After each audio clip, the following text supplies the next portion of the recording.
আমরা আজকে ক্লাস 6-এর প্রশ্নবিচিত্রার রায় মার্টিন প্রশ্নবিচিত্রার ইতিহাস বিষয়ের 2 নম্বর স্কুল বাঁকুড়া জিলা স্কুলের প্রশ্নগুলো সলভ করব। একের দাগের 1 নম্বর প্রশ্ন আছে, প্রধানত কিসের আকার থেকে আদিম মানুষের নানান রকম ভাগ করা হয়? এটার উত্তর হবে মস্তিষ্কের। ভীমবেটকা অবস্থিত মধ্যপ্রদেশে। ভারতীয় উপমহাদেশের প্রথম নগরকেন্দ্রিক সভ্যতা হলো হরপ্পা সভ্যতা। এখনও পর্যন্ত সবথেকে প্রাচীন আদিম মানব গোষ্ঠীর খোঁজ পাওয়া গেছে পূর্ব আফ্রিকাতে। মেসোপটেমিয়ায় হরপ্পা সভ্যতার কটি শিলমোহর পাওয়া যায়? 23টি। আদিম মানুষের প্রথম হাতিয়ার ছিল ভোতা পাথর। মেহেরগড় সভ্যতা ছিল তামা পাথরের বা তাম্রপ্রস্তর যুগের সভ্যতা। অবশ্যই এটা ঠিক হবে। 13 কথার অর্থ হলো সার। 13 কথার অর্থ হলো সার। এটা হবে 13 কথার অর্থ হচ্ছে সার। সার লিখলেই হবে। জা ফ্রাঁসোয়া জারিজ কে ছিলেন? তিনি ছিলেন ফরাসি প্রত্নতাত্ত্বিক যিনি মেহেরগড় সভ্যতা আবিষ্কার করেন। কিসের ব্যবহারে আদিম মানুষের খাদ্যাভ্যাস বদলে গিয়েছিল? আগুনের ব্যবহারে। হোমিনিড কি? হোমিনিড এটা আছে টেক্সট বইয়ের 17 নম্বর পেজে আছে হোমিনিড। এই যে এখানে লেখা আছে হোমিনিড। হোমিনিড হলো কোনোভাবে দাঁড়াতে পারা মানুষ। প্রায় 30 থেকে 40 লক্ষ বছর আগের কথা। আস্তে আস্তে এর থেকে আলাদা হয়ে গেল মানুষ পরিবার বা হোমিনিড। তারপরে 3-এর 2 নাম্বার আছে হরপ্পা সভ্যতা কত দূর পর্যন্ত ছড়িয়ে পড়েছিল? এটা আছে 34 নাম্বার পেজে। এই যে সাধারণত উত্তর দিকে আছে জম্মুর মান্ডা। ভারত উপমহাদেশের এই সভ্যতা উত্তর সীমা হচ্ছে জম্মুর মান্ডা। দক্ষিণ দিকে মহারাষ্ট্রের দৈমাবাদ। আর পশ্চিম সীমানা হচ্ছে বর্তমান পাকিস্তানের বালুচিস্তান। আর পূর্ব দিকে আছে হচ্ছে উত্তরপ্রদেশের আলমগীরপুর। তাহলে উত্তরে হচ্ছে জম্মুর মান্ডা, দক্ষিণে মহারাষ্ট্রের দৈমাবাদ, পশ্চিমে পাকিস্তানের বালুচিস্তান, আর হচ্ছে পূর্ব দিকে আলমগীরপুর উত্তরপ্রদেশের। এবার আসছে 3-এর 3 হোমো স্যাপিয়েন্স কারা? হোমো স্যাপিয়েন্স হচ্ছে এটা আছে টেক্সট বইয়ের 18 নাম্বার পেজে আছে হোমো স্যাপিয়েন্স। এই যে এখানটাতে পয়েন্ট করে দেওয়া আছে হোমো স্যাপিয়েন্স। এটা বললেই হবে যে এরা আনুমানিক 2,30,000 বছর আগে এসেছিল। এরা দল বেঁধে বড় পশু শিকার করত, নানা কাজে আগুনের ব্যবহার করত, পশুর মাংস পুড়িয়ে খেত, ছোট তীক্ষ্ণ ধারালো পাথরের অস্ত্র তৈরি করতে শিখেছিল এবং এরা হচ্ছে বর্ষা জাতীয় পাথরের অস্ত্র বানাতো। ছোট করে বললেই হবে।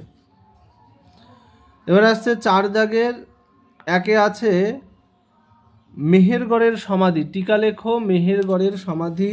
এটা আছে টেক্সট বুক নাম্বার 32-এ আছে মেহেরগড়ের সমাধি।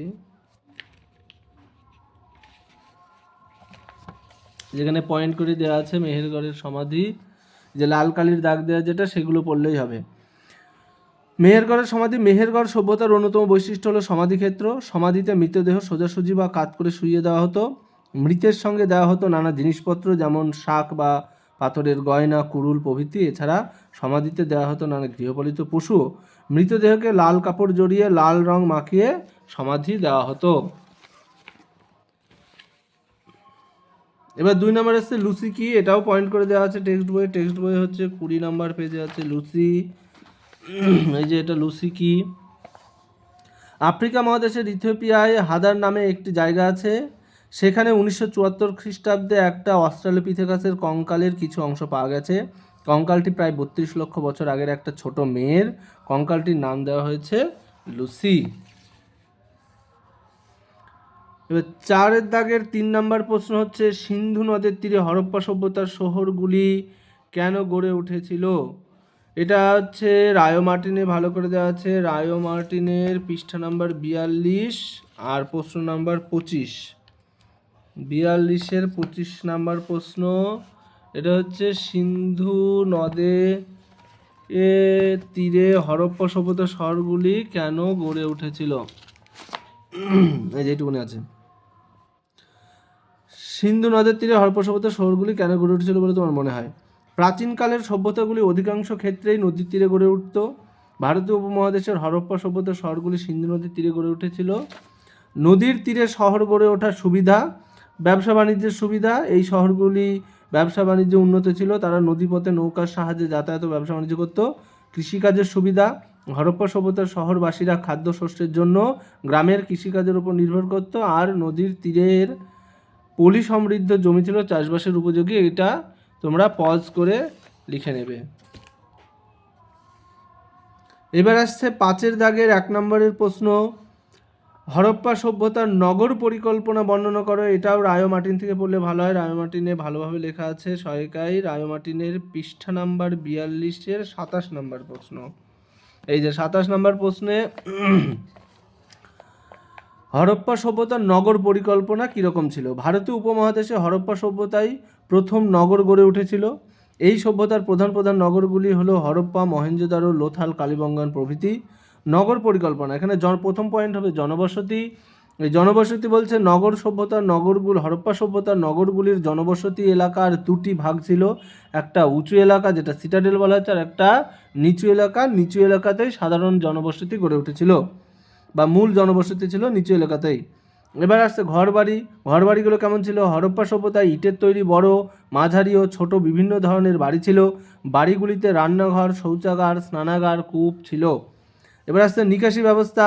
হরপ্পা সভ্যতার পাকা বাড়িগুলি থেকে ছোট ছোট নালা দিয়ে নোংরা জল, অর্থাৎ ড্রেনেজ সিস্টেম, নোংরা জল বেরিয়ে এসে রাস্তার বড় নর্দমায় পড়তো ও শহরের বাইরে সেটা বেরিয়ে যেত। এবার আসছে পাকা রাস্তা। পাকা রাস্তা হরপ্পা সভ্যতার শহরগুলিতে যাতায়াতের জন্য পাকা রাস্তা ছিল। এটা হচ্ছে নগর পরিকল্পনার 4টে পয়েন্ট আছে, তোমরা এখান থেকে লিখবে। এবার আসছে 5-এর দাগের 2 নম্বর প্রশ্ন, বলা আছে আগুন জ্বালাতে শেখার পর আদিম মানুষের কি কি সুবিধা হলো? 5-এর দাগের 1-এর প্রশ্নটা বইয়েও আছে, টেক্সট বইয়ে 35 থেকে 36 নম্বর পেজে আছে। যাদের টেক্সট বই থেকে যারা পড়বে তারা টেক্সট বই থেকে পড়ে নেবে। 5-এর দাগের 2 নম্বরের প্রশ্ন আছে আগুন জ্বালাতে শেখার পর আদিম মানুষের কি কি সুবিধা হয়। এটাও টেক্সট বই আছে 20 নম্বর পেজে। আগুন জ্বালাতে শেখার পর আদিম মানুষের কি কি সুবিধা হয় সেটা রায় মার্টিনের সহায়িকায় আছে 20 নম্বর পেজের 20 নম্বর পৃষ্ঠার 20 নম্বর প্রশ্ন।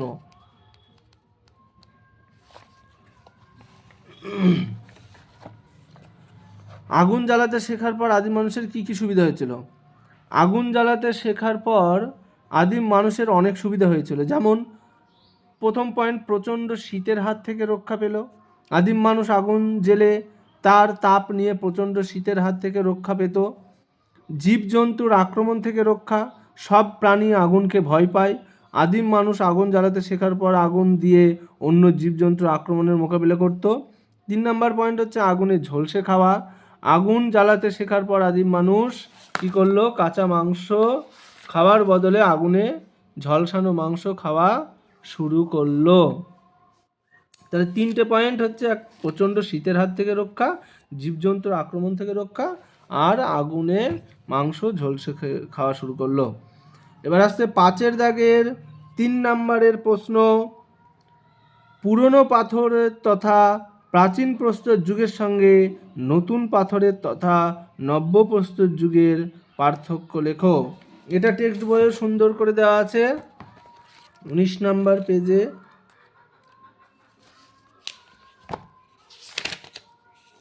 এই যে এখানে দেওয়া আছে পুরনো পাথরের যুগ অর্থাৎ প্রাচীন প্রস্তর যুগ, আর নতুন পাথরের যুগ অর্থাৎ নতুন প্রস্তর যুগ। এই দুটোরই বৈশিষ্ট্যই লিখে দিলে এটাই পার্থক্য হয়ে যাবে। তাহলে প্রথমে 1 নম্বরে আমরা লিখব আনুমানিক খ্রিস্টপূর্ব 20 লক্ষ বছর থেকে খ্রিস্টপূর্ব 10,000 বছর পর্যন্ত এই পুরনো পাথরের যুগের সময়কাল।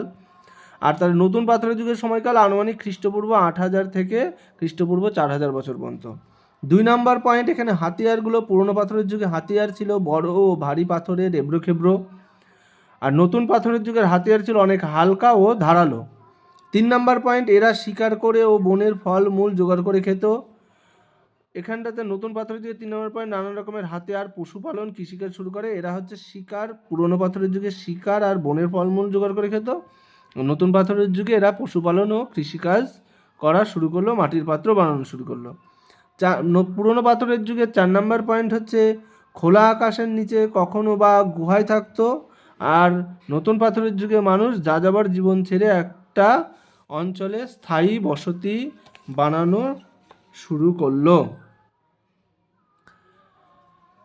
তোমাদের এই উত্তর ভালো লাগলে আমার চ্যানেলটি সাবস্ক্রাইব, লাইক এবং শেয়ার করে দেবেন।